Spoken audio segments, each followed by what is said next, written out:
okutwaliza wamu mwalimu ebivulu bisatu eby'abayimbi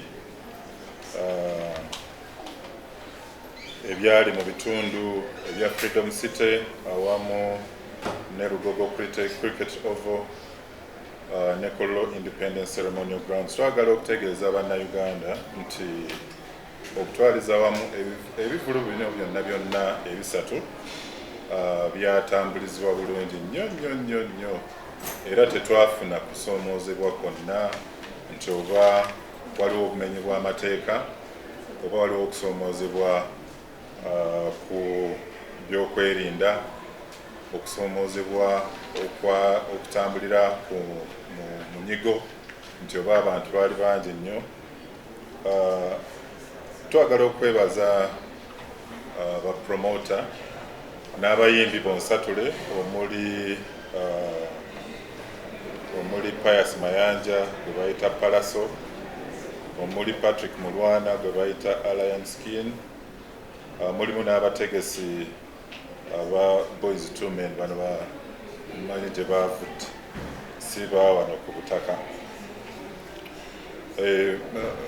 Ddala mwabaddemu engeri ya discipline, mwabaddemu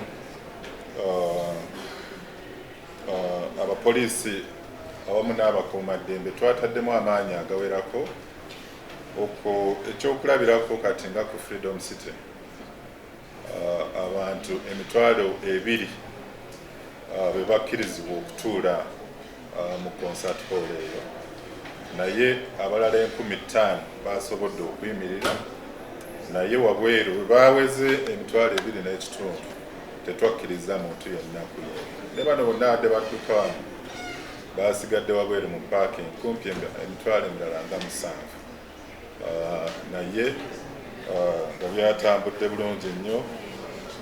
Eno Kololo kumpi twabadde n'abantu abawerera ddala 3,000, then aba Boys 2 Men badde basukka mu 1,000, naye nga twagala enkolagana eno yeyongera okubeerawo wakati w'abapromota, abayimbi wamu n'ebitongole ebikuumaddembe. Bino ebyokuvuganya bino okuleetamu ebyobufuzi tebiyamba. Abantu balina okusanyuka, okunyumirwa, esente ze bateeka